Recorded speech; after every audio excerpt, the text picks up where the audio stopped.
To the UNICEF Executive Director, Ms. Fo, for making it possible for BTS, who are recognized as UNICEF's Goodwill Ambassadors, for the Generation Unlimited partnership to be with us here today. The floor is yours.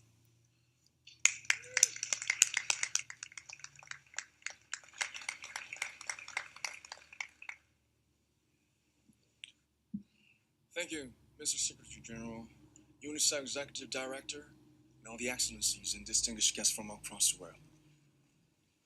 My name is Kim Namjoon, also known as RM, the leader of the group BTS. It is an incredible honor to be invited to an occasion with such significance for today's young generation. Last November, BTS launched the Love Myself campaign with UNICEF, building on our belief that true love first begins with loving myself. We've been partnering with UNICEF's End Violence program to protect children and young people all over the world from violence. And our fans have become a major part of this campaign with their action and with their enthusiasm. We truly have the best fans in the world.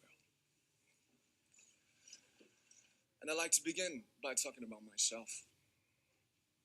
I was born in Ilsan, a city near Seoul, South Korea. It is a really beautiful place with a lake, hills, and even an annual flower festival. I spent a very happy childhood there, and I was just an ordinary boy. I used to look up at the night sky and wonder, and I used to dream the dreams of a boy. I used to imagine that I was a superhero who could save the world. And in an intro to one of our early albums, there's a line that says, "My heart stopped when I was maybe 9 or 10. Looking back, I think that's when I began to worry about what other people thought of me and starting seeing myself through their eyes. I stopped looking up at the night skies, the stars. I stopped daydreaming. Instead, I just tried to jam myself into the malls that other people made. Soon, I began to shut out my own voice and started to listen to the voices of others. No one called out my name, and neither did I. My heart stopped and my eyes closed shut. So, like this, we all lost our names. We became like ghosts. But I had one sanctuary, and that was music. There was a small voice inside of me that said, "Wake up, man, and listen to yourself." But it took me quite a long time to hear music calling my real name. Even after making the decision to join BTS, there were a lot of hurdles. Some people might not believe, but most people thought we were hopeless.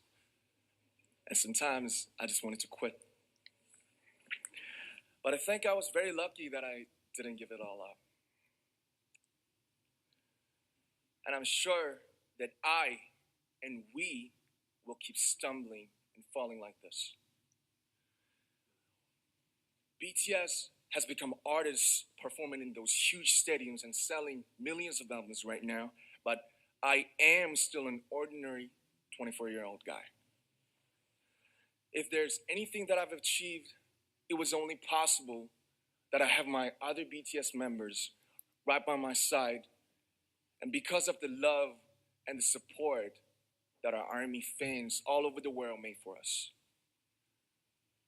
And maybe I made a mistake yesterday, but yesterday's me is still me.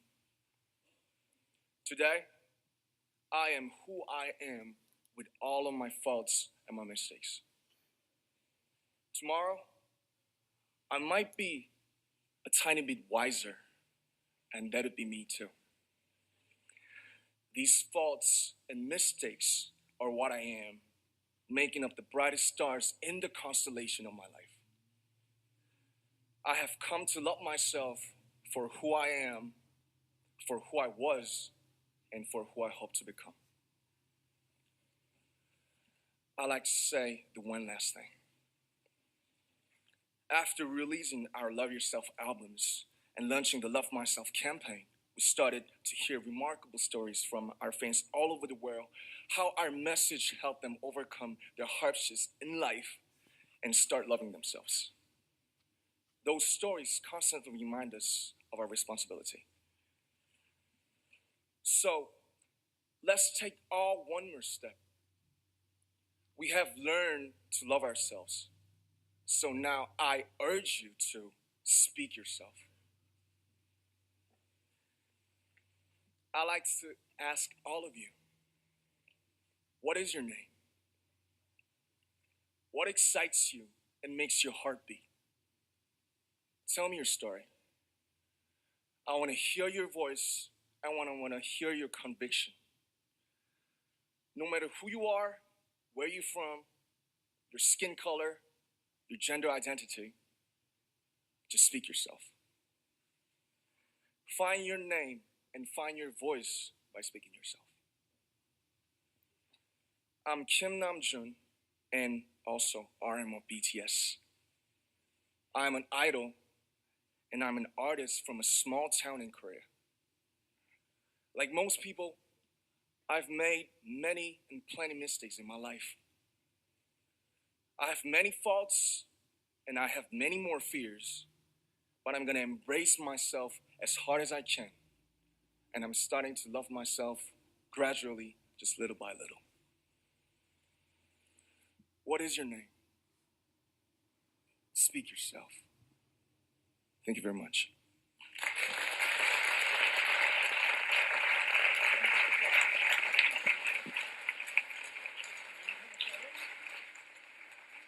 Thank you very much. With so many young fans around the world, it was a pleasure having BTS with us, and I'm thankful that you use your platform and creativity to reach young audiences with positive messages about what it means to be a young person in the world today. All right, that was the Korean pop band group BTS talking at the UN General Assembly, all in a big effort of outreach to youth. And I am lucky to have with me Jeff Benjamin, K-pop columnist from Billboard magazine. Jeff, thank you so much for being on with us. Thank you. It's such an exciting day. A little bit about this moment. I mean, this is a history-making moment, really. A K-pop band at the UN General Assembly. Why is this so important? Yeah, I mean, how many, first of all, musicians, celebrities get to speak at the people in the world get to speak at the UN in general? This is just a huge moment, in particular, and like you said, a history-making moment for BTS. But you know, I think it's two-folded in why it's so important. On one hand, BTS is here as a representative of their really successful UNICEF campaign, the Love Myself campaign, that's already raised over $1 million in less than a year.